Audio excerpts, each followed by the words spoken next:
Hola, ¿cómo están? ¿Cómo les va? Bienvenidos, bienvenidas a una nueva charla de la llave Psi de todos los lunes. De vuelta por acá, un placer para traerles la continuidad de esta charla que comenzamos la semana pasada sobre la obra del Dante, la Divina Comedia. Así que un gusto volver a reencontrarnos por este espacio, un espacio que se propone una multiplicidad no solo de la psicología en cuanto a lo biopsicosocial y espiritual, que siempre recalco, sino en cuanto a múltiples disciplinas y relacionando todo con todo, como siempre digo. Quienes se sumen por primera vez pueden encontrarme en todas las redes, Facebook, Instagram, TikTok, canal de YouTube, donde de paso les digo que se suscriban. Es solamente apretar un botoncito y le van a llegar las notificaciones de todos los videos que se vayan subiendo, así como el aviso de cuando salen estas charlas en vivo. Eh, También, por supuesto, los canales habituales como el mail, layavepsi@gmail.com, WhatsApp 11 3209 6198 y por supuesto la página layavepsi.net, donde van a encontrar todo lo que ofrece la llave Psi: cursos, talleres, seminarios, jornadas, especializaciones, formaciones, bueno, etcétera. Los medios igual de contacto salen de vuelta en todo lo que es el cajón de comentarios del canal de YouTube. Eh, y la idea, iba a decir, de este canal, de este espacio, es la interactividad. Así que se animen a no solo comentar y preguntar, sino a proponer. El espacio es nuestro, lo construimos juntos. Hay distintas charlas que se fueron armando a partir de pedidos y secciones que yo voy incorporando a medida, ya sea por resonancia, por gusto propio, por interés propio, pero por supuesto también todo lo que a ustedes les interese. Esa es la idea, que el espacio lo vayamos armando en base a lo que resulte de interés eh, y por supuesto lo que también sea útil, sea que ser útil para la vida cotidiana. Así que todo lo que vayamos charlando, ya sea desde los mitos, eh, a los distintos temas que yo proponga, por supuesto, el espacio de caja de herramientas, que eso se propone, justamente brindar recursos para el día a día, los casos clínicos, cómo resuenan también con alguna historia personal o parecida o conocida, eh, la versión B, la otra historia, bueno, todo lo que se va sumando, la idea es que justamente contribuya. Hola Eva, ¿cómo te va? Bueno, nada, iba a pedir justamente eso, así ya estamos bien de que está saliendo eh, tanto por Facebook como por Instagram. Bien. Bueno, la semana pasada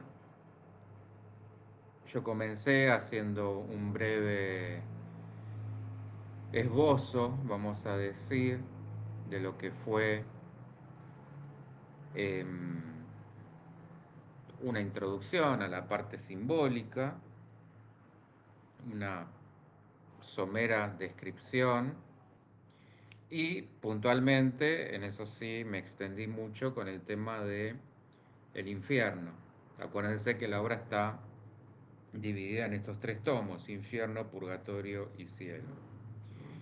Y como el infierno tiene mucho material, porque es una descripción detallada de los 9 círculos, bueno, valía la pena ser justamente puntilloso con eso y describir cada uno porque no tiene desperdicio y encontrar justamente las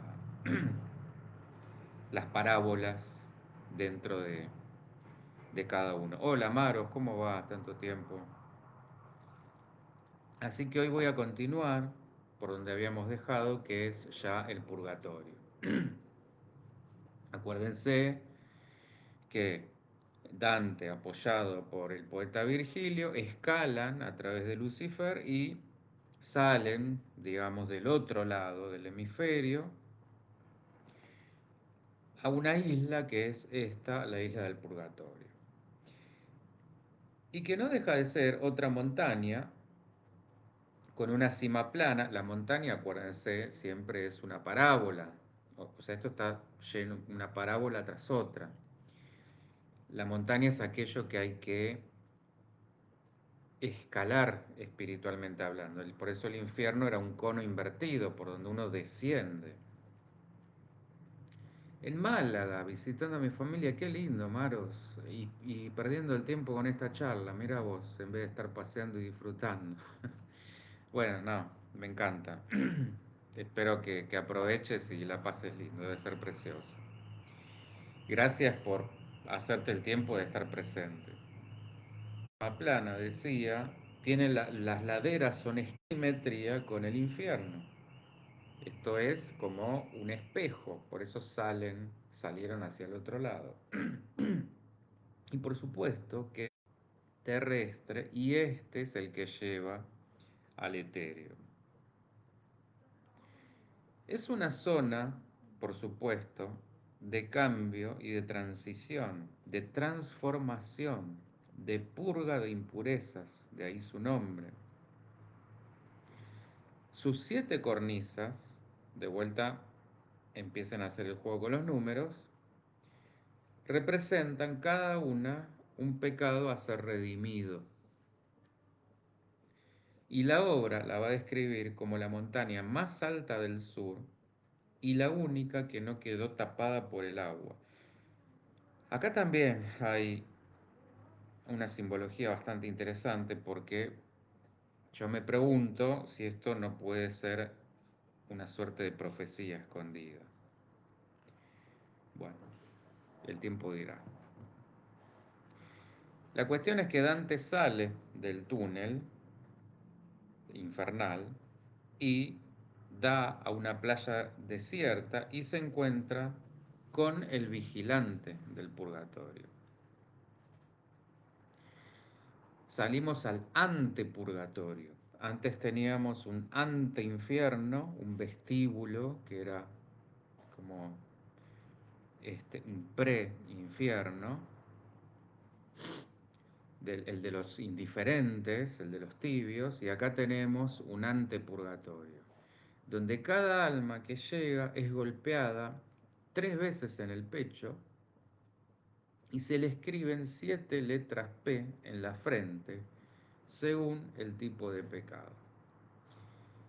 A medida que asciende esa alma, hay un guardián en cada nivel que va a borrar una letra. Ese guardián representa la virtud opuesta al pecado que se ha polarizado.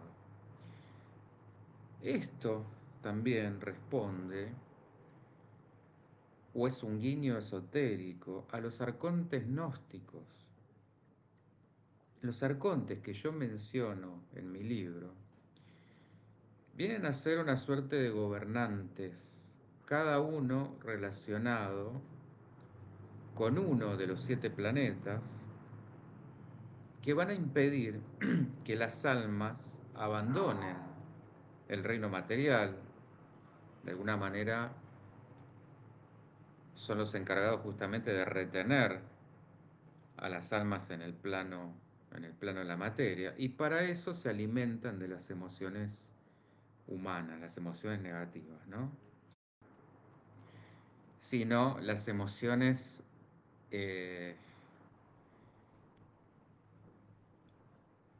desmesuradas que tienen que ver con la angustia, con el enojo, que son las que, las que justamente generan un tipo de vibración densa o baja. El odio, el apego, bueno, ese tipo de cosas. Y para el gnosticismo hubo 7 arcontes creadores del mundo y son las irradiaciones más densas de la creación. Saturno y Júpiter, de los que voy a ver si hoy llego a poder hablar sobre ellos y si no será en la próxima, forman parte de este grupo de 7. Como siempre, dudas, preguntas, comentarios, para eso está el chat. Entonces, en el antepurgatorio vamos a encontrar a los excomulgados arrepentidos, que se arrepintieron antes de morir, y lo que tienen que hacer, así como en el infierno teníamos un castigo para cada pecado, acá por supuesto lo mismo. Entonces, los excomulgados que se arrepintieron antes de morir tienen que dar vueltas a la montaña antes de cumplir una penitencia que multiplica por 30 lo que duró su excomunión. Vamos a tener también a los perezosos que tienen que esperar lo que duró su vida, eh, es decir, si pasaron 50 años de vida en la pereza, tendrán que esperar 50 años. Los muertos por violencia, que se arrepintieron también antes de morir, y los príncipes que descuidaron sus tareas, o sea, que se hicieron los sonsos con el tema de gobernar. Todo esto en el antepurgatorio. El purgatorio propiamente dicho se divide en 7, como ya mencioné, y en cada círculo se purifica un pecado. En el primero, los soberbios se arrastran por el suelo. Esto también es... Lo interesante de esta charla, que es justamente el valor que le quiero dar, es que vayan rescatando la simbología de cada cosa, porque es muy gráfica esta figura.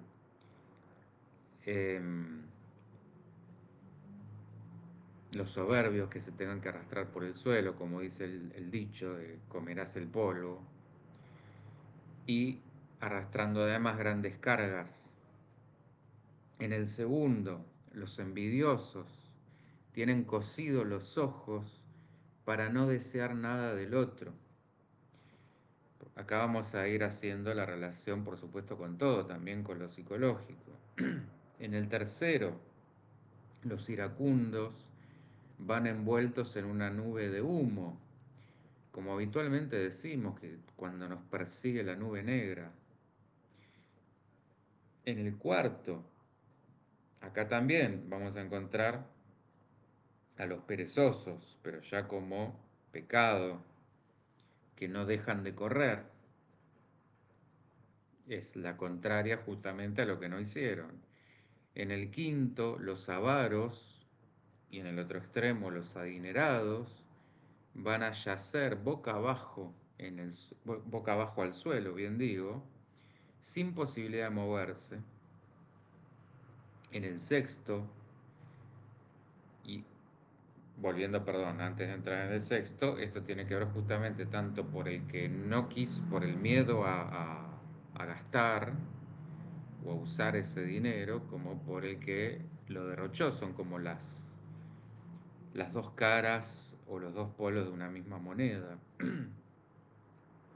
En el sexto decía, los golosos no van a poder ni comer ni beber, aunque se le van a disponer alimentos frente a ellos. Y en el séptimo, los lujuriosos van a estar empujados por un viento insoportable que viene a ser como un contrapeso alegórico de la pasión que los abrumó en vida. ¿Estamos? Bien. La puerta de la cura. Igual, estoy arrancando con el purgatorio. Recién describí el antepurgatorio y los siete planos. La puerta del purgatorio es custodiada por un ángel que tiene una espada ardiente y hay tres jardines, de vuelta al tres, uno de mármol blanco, uno de mármol negro y uno de mármol rojo. Atentos a estos colores, porque es una referencia a los tres estados de la alquimia que ya voy a hablar. Y este puntualmente, hola Yanti, ¿cómo va? Este puntualmente, este ángel, es el que marca las 7 P en la frente, una por cada pecado, y abre la puerta con dos llaves, una de plata y otra de oro, que fueron dadas por San Pedro. Observemos que acá, a medida que se asciende, se expía. En tanto, en el infierno, a medida que se desciende, se agrava el pecado. Esto es muy importante. De manera que los pecados en el purgatorio van de mayor a menor a la inversa del infierno, que van de menor a mayor. Si no lo vieron, vean la parte 1 de la semana pasada. Otra diferencia que vamos a encontrar respecto al infierno es la duración de los castigos. Porque acá las condenas no van a ser eternas como en el infierno, sino que equivalen a lo que duró ese pecado en la vida, como decía con el antepurgatorio. Subí el volumen. Bueno, subo el volumen. Ahí me dirás si sale mejor. Eh, en el séptimo círculo atraviesan una pared de fuego tras la que hay una escalera que lleva al paraíso terrestre. Acuérdense de esta diferencia. Representado por el jardín del Edén y con Adán y Eva antes de la caída. Esto merece toda una charla aparte. Hoy voy a decir que simbólicamente representa la inocencia y la pureza, pero ya esto va a ser motivo de esa nueva sección que es el lado B de la historia, o la historia que no nos contaron o que nos contaron mal, o que nos contaron al revés. Eh, bueno, volviendo a lo que les estaba diciendo, Virgilio se despide acá de Dante. Estuve engripada, me quedé sorda. Bueno, venimos también, venimos parecidos. Eh, Virgilio se despide de Dante porque debe redimirse Virgilio todavía en el purgatorio. Virgilio se queda acá, no puede seguir más arriba. Y Beatriz, ¿se acuerdan de Beatriz? Va a ser la nueva guía hacia el cielo. Pero ¿qué pasa? Beatriz no aparece primero como Beatriz, aparece primero bajo la forma de Santa Matilda. Este personaje fue una reina de Sajonia y pasó a la fama, vamos a decir, o fue inmortalizada, eh, fue hecha santa, porque cuidó de los pobres pese a la burla de sus propios hijos y de alguna manera personifica ese estado de gracia previo al pecado original. Y ella le señala dos ríos, el río Lete, que ya mencioné cuando hablé del olvido, del que da cuenta Platón cuando venimos a este mundo y perdemos el recuerdo de ese mundo ideal, el que él llamaba Topus Uranus o mundo de las ideas, y el río Eunoe, que por el contrario es el que devuelve la memoria al bien realizado. Bueno, Dante bebe de los dos, bebe ambas aguas, olvidándose de lo malo y recordando lo bueno. Y aparece Beatriz, que ahora sí, en la forma de Beatriz, le pide verla sin el velo. Escuchen esto. Porque esto tiene un trasfondo simbólico desgarrador. Sin el velo. Él así la sigue para el último acto, que es justamente ya entrar en la parte del cielo. Yo les decía que el sentido de todo este desmenuzado simbólico que estamos haciendo es aprender a pensar desde otro lugar que no sea literal y más allá de los análisis contextuales de los que ya hablé la semana pasada relativos a la historia, la política y la ética. Todo esto que les contaba sobre el contexto sociocultural, económico, político referente a lo que rodeaba al Dante y por qué se dedicó a hacer esta obra. Y a medida que voy hablando de estas cosas, se van a dar cuenta cómo estamos formados a base de historias que otros nos contaron y nos impusieron. Ya desde la Biblia en adelante, a través de los distintos mitos. Somos la construcción de un mito y a donde apunto como psicólogo es a darnos cuenta de ese mito que nos contaron y que nos contamos para saber si es que nos está llevando a repetir una historia desgraciada, empezar a escribir otra. Este es el movimiento valiente, el viaje del héroe que tenemos que animarnos a hacer. Y veamos cómo todo el lenguaje está encriptado de alguna manera en alegorías, de vuelta, desde las parábolas bíblicas a todas las historias que hoy seguimos consumiendo en series, libros, películas y canciones. Todo fue dicho y escrito alguna vez y nosotros lo repetimos como loritos sin darnos cuenta.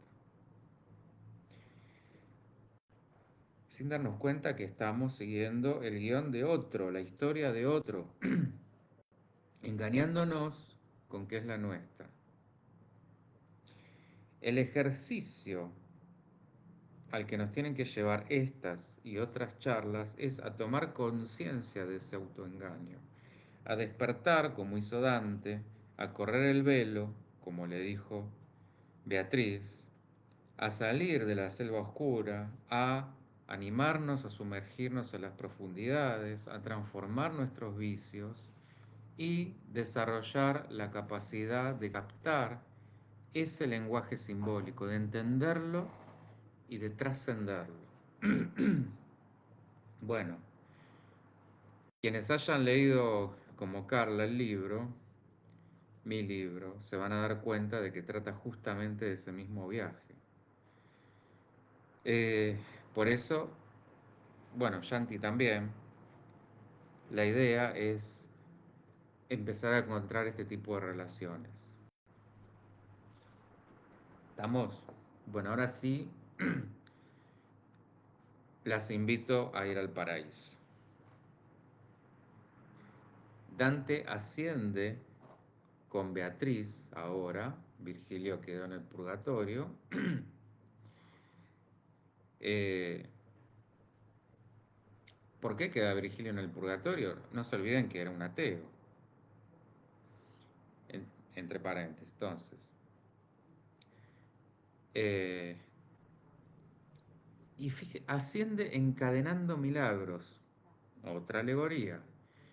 Encadena milagros en lugar de pecados. Esto es simbólico desde un principio, ya que el nombre de Beatriz no es inocente y nada está suelto como vamos a ver en esta obra. Beatriz significa bienaventurada, o sea, es quien tiene la capacidad de dar felicidad. Del mismo modo que el infierno, siendo la antítesis del cielo, el paraíso tiene 9 círculos u órdenes angélicas, esto es ángeles, arcángeles, principados, potestades, virtudes, dominaciones, tronos, querubines y serafines, en cuyo centro se va a encontrar la tierra. Cada círculo es una esfera celestial, una esfera celeste, donde moran los beatos, los santos, cuanto más felices, más cercanos a Dios. Y en relación al deseo, este es un punto eh, especialmente interesante porque siempre nos atraviesa y no puede escapar ni en esta obra ni en ninguna charla. Dante no habla de deseo, sino de caridad, la caridad cristiana, que es una de las 3 virtudes cristianas junto a la fe y la esperanza. Lo interesante de este punto, de este concepto, es que por caridad se entiende la virtud por la que podemos amar a Dios y a los otros por Dios. ¿Esto qué quiere decir? Que nadie desea más de lo que tiene. Justamente en contraposición al deseo como lo conocemos psicoanalíticamente, que es necesidad, no, este anhelo de siempre más reconocimiento, especialmente reconocimiento de amor. Eh, y acá estamos hablando de un equilibrio de entre un tener y ese anhelo de más. Es decir, nadie desea más de lo que tiene. Que es también, si se acuerdan cuando hablé del deseo, como ese punto al que, al que llegar a través del trabajo tanto personal como espiritual. Es decir, un equilibrio entre el ser y el tener, eh, que sería justamente este punto eh, que podríamos llamar de integración, de un deseo espiritualizado.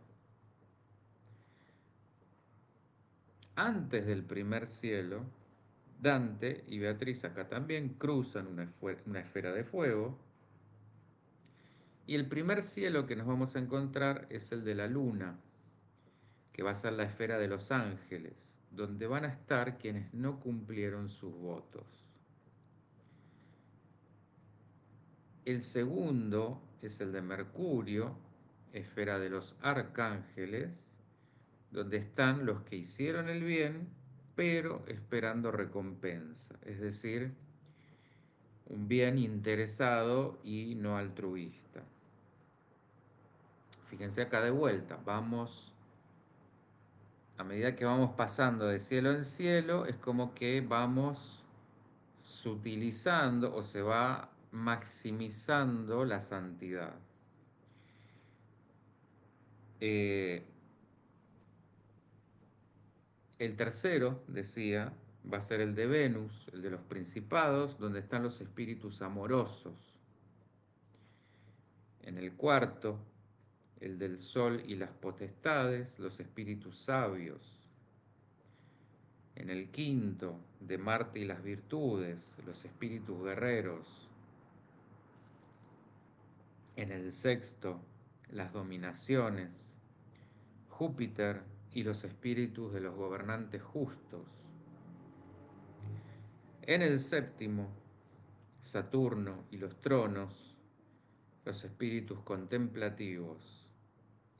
Acá, en este punto, Beatriz abandona su sonrisa, nos dice Dante, otra parábola, porque esto tiene también un gran significado simbólico porque no se tiene que interpretar literalmente, sino que responde a la pérdida de la mirada,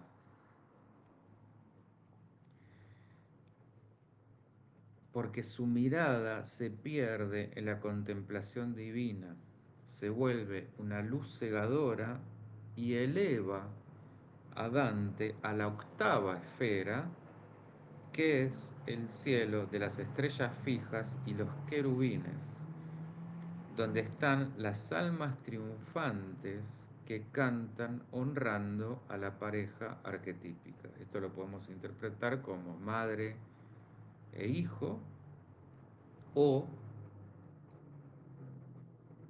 a la tríada padre, representado en su hijo, y madre, es decir, Cristo y María, que Dante lo llega a ver hacia abajo mirando los 7 planetas y sus movimientos.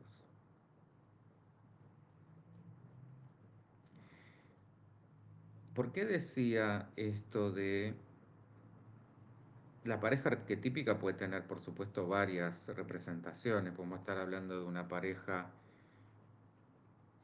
amorosa, o sea, literalmente una pareja, la representación de la energía masculina y la femenina, como decía en el cielo de los amantes, como arquetipo de madre, del amor de madre e hijo, eh, como el arquetipo de, eh, en esta triangulación de Padre, Hijo y Espíritu Santo, etc.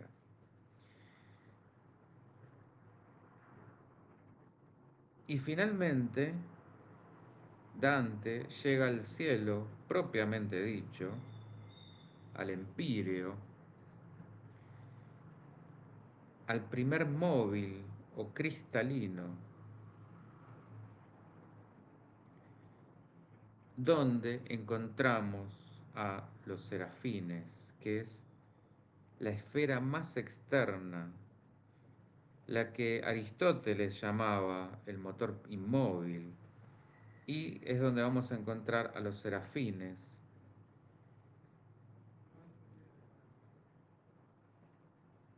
y donde se pone en marcha toda la maquinaria celeste y el tiempo, donde se pone en marcha este motor y donde se pone en marcha el tiempo.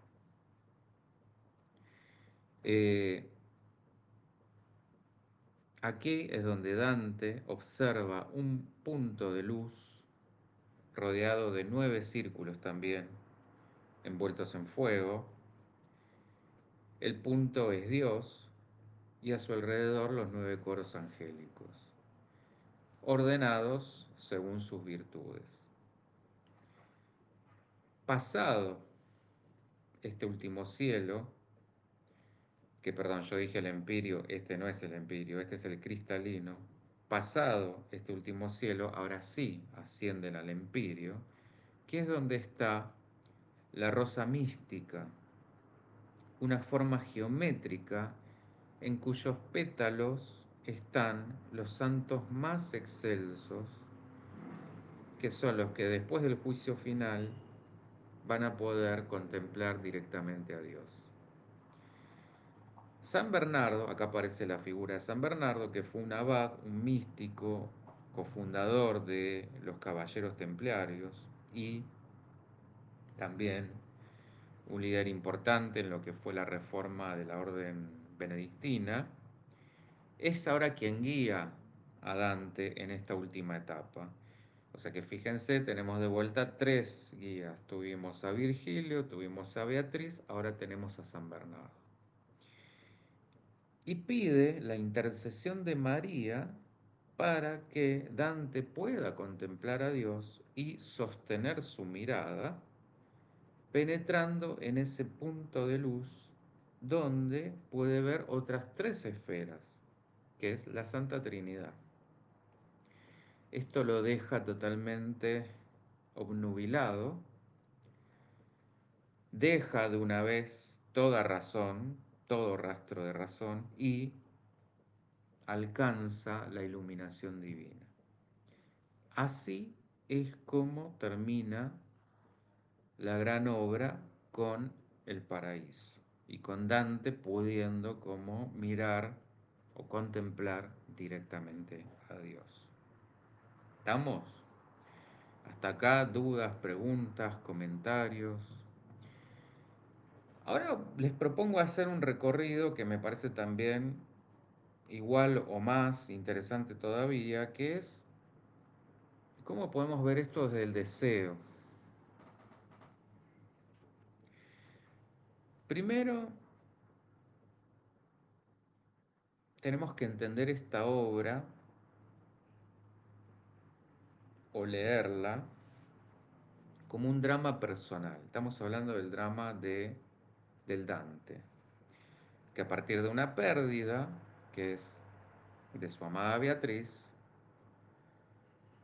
y a partir de la pérdida de su cordura, a partir de la pérdida de su virtud, decide emprender este camino. Es un camino de autoconocimiento, de reconocimiento, pero fundamentalmente un camino de eso, del deseo de alcanzar o de recuperar aquello perdido.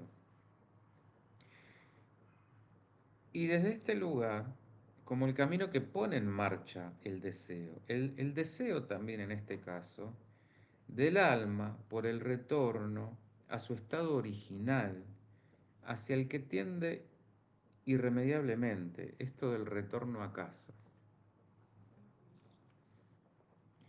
Fíjense que yo les hacía esta figura de ese deseo divino que pone en marcha toda la maquinaria celeste, desde el cielo, pasando por el purgatorio y hacia el infierno, como desde lo más sutil hacia lo más denso, y que luego es el viaje de retorno, esto que hizo el Dante, o sea, animarse a sumergirse en lo más putrefacto, que esto ya es un anticipo de lo que voy a explicar con el tema de la alquimia, hacia la autorrealización, hacia el perfeccionamiento o la transmutación de esas imperfecciones. Como decir, desde las tinieblas y el caos del alma ignorante salvaje, cuando él estaba en ese bosque oscuro, perdido, confundido, dormido, hacia la luz, la iluminación, hacia una humanidad divinizada, lo que Nietzsche diría el superhombre. Y en la llegada al cielo logramos descifrar la cadena de favores divinos. También, esto es muy interesante. ¿Por qué? Porque la Virgen María intercede a través de Santa Lucía intercede a través de Beatriz y Beatriz intercede a través de Virgilio. Otro punto muy fascinante es que la moralidad de Dante no es una lucha entre el bien y el mal. La obra asume que toda la creación es buena. La lucha es en realidad entre confundir lo bueno con lo divino y quedar atrapado en esa ilusión. Es decir, lo que entendemos por mal y pecado es en realidad la traición de ese deseo divino. Y esto es lo tremendamente significativo. En otras palabras, un deseo sin más deseo que cosas materiales, sin sentido trascendente, no deja lugar a ninguna esperanza, que es la gran advertencia de la entrada al infierno. ¿Se acuerdan? Esto que decía ese cartel que decía, los que entren aquí abandonen toda esperanza. Entonces, el deseo por deseo en sí mismo se agota irremediablemente en asumir esa insatisfacción inherente al deseo o en perseguir cada vez más cosas materiales que no van a llevar a ningún lado más que a la frustración y a reforzar esa insatisfacción. Por ende, inevitablemente, el deseo tiene que en algún momento volverse trascendental, convertirse en un servicio espiritual para no quedar atrapado en esa cadena ilusoria de más y más. Y no hay lugar en ese camino virtuoso para cobardes, para los no creyentes, para los que someten la razón a la pasión, para los orgullosos o para los traidores. Entonces, si el infierno nos advierte del camino a evitar, de la corrupción de la virtud por obra humana, el purgatorio va a ser la instancia de recuperación, de expiación de faltas, de misericordia, que es acordar con las propias miserias, ser capaces de desarrollar la compasión hacia nuestras faltas sin juzgarnos, con amor y con empatía amorosa, aprendiendo y arrepintiéndonos de nuestros errores para no repetirlos. ¿Cómo venimos hasta acá? Está muy silenciosa, che. No sé si se entiende todo, si no se entiende nada. Bien.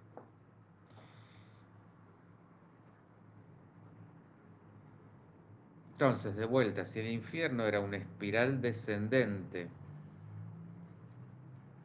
sumando velos de inconsciencia, el purgatorio es una subida hacia la humildad y el deseo de alcanzar la libertad de los pecados. Carla, Dante busca el deseo de la iluminación, sí, pero esto ya después, a medida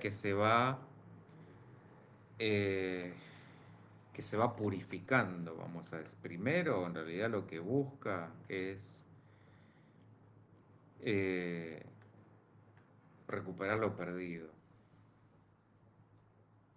Por eso Virgilio le dice, y para esto es importante que vean el episodio anterior,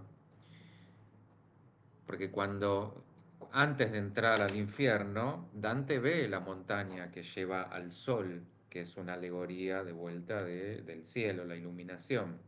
El sol para los filósofos era todo lo que estaba bien. Pero Virgilio le dice, no podés ir por ahí. Primero tenés que, como dice el tango, primero tenés que sufrir y tenés que justamente pasar por todos los, todo lo peor para poder llegar al otro lado. Eh, Dante igual quiere hacer el camino fácil, el camino recto, vamos a decir, y es ahí cuando se encuentra con las tres fieras que se lo impiden. Entonces no le queda otra que meterse en el infierno. Em, y yo decía, sí, exacto, Maros. Que esto, la simbología de esto, ¿cuál es? O sea, uno no puede hacer un camino directo a, vamos a relacionarlo con la parte psicológica, esto sería como su mejor versión o la máxima del desarrollo personal o la integración de la personalidad, la unión de los arquetipos, como uno lo quiera entender. Eh, Vamos a decir, no sé, la expresión total de el autoconocimiento, eh, la integración de su sombra, etcétera, etcétera. Uno no puede hacer este camino sin justamente meterse en el lodazal de sus peores partes, porque es eso lo que hay que transformar y lo que uno tiene que primero ver para después aceptar y a partir de ahí transformar. Uno no puede desarrollar o transformar lo que no conoce. Entonces, esa es la alegoría del infierno. Lo perdido sirve para continuar. Exacto. Es el motor para dar marcha a ese viaje, a esa empresa. Y fíjense lo interesante acá en esto del deseo de alcanzar la libertad de los pecados, porque en los de soberbia, envidia e ira, el deseo está equivocado de objeto. En la pereza está falto de potencia y en la avaricia y la gula, por el contrario, hay demasiada fuerza. ¿Se acuerdan? Yo les decía en el purgatorio, en los de soberbia, ¿qué pasaba? Tenían que comer el polvo, es decir, asumir cuál es el punto, que es uno, poner el deseo justamente donde corresponde. La envidia, el objeto está puesto en el otro, lo que el otro tiene, de vuelta. La ira es justamente asumir que lo que me enoja es lo que yo tengo, no, la cuestión es el otro. En la pereza falta energía, entonces se los obliga a correr. En la avaricia y en la gula, por el contrario, ahí hay demasiada energía ya puesta en retener o en soltar. Entonces, por eso estaban yacientes boca abajo con cargas arriba. Como decir, vamos a quitarle fuerza. Esto es lo interesante de la obra y lo que no se debe entender en forma literal. Y la lucha, en definitiva, es por el discernimiento, por salir de esa ilusión aprisionadora de la materia. Conocerse para ser dueño de uno mismo, de su propia casa. Dante es simbólicamente coronado, de vuelta como pasa en el libro que he escrito humildemente. Y al final del paraíso se nos revela la obra como una historia de amor, personificando en Beatriz y después en el reconocimiento del amor divino. Por eso es que al final contempla el corazón misericordioso y ahí ve el origen de todo el movimiento cósmico, el origen del deseo, que no es otro que amor. Por eso también muchas veces se asocia el amor con acción, con movimiento, con creación. ¿Está? ¿Dudas, preguntas, comentarios? ¿Cómo estamos?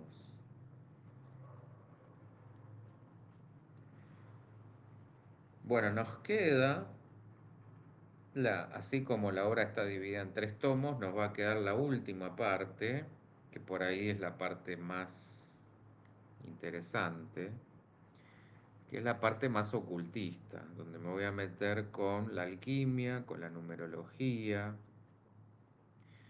con la mitología, bueno, con todo eso, con el esoterismo, con el hermetismo. ¿Estamos? Vayan, como siempre, guardando preguntas, dudas, por más que queden después del vivo, porque eso yo lo tomo para poder enriquecer después la charla. Y por supuesto, como siempre digo, sugerir temas, ya tengo igual ahí dos anotaditos a pedido de Ana María, pero otros temas que les pueda interesar. ¿Está? Bueno, vamos a dejar acá porque la parte ocultista también es bastante larga, no tiene desperdicio y la vamos a dejar para la semana que viene. Gracias, Maros, muchas gracias y bueno, tráenos un cachito de Málaga para acá, que debe estar precioso allá, me imagino, no solo desde el clima, sino desde todo el contexto. Sí, interesante tema, es recontra interesante, pero me parece que visto desde esta manera, no desde una manera literal, porque nada debe interpretarse así. A ver, por ejemplo, que pretendamos entender, tomar la Biblia literalmente es bastante ingenuo. Lo mismo con este tipo de obras. Podemos, sí, me imagino que va a ser calor, pero sí, hermoso. Eh, por supuesto que podemos hacer un montón de críticas desde el lugar más contextual, pero eso no quita el valor a la obra.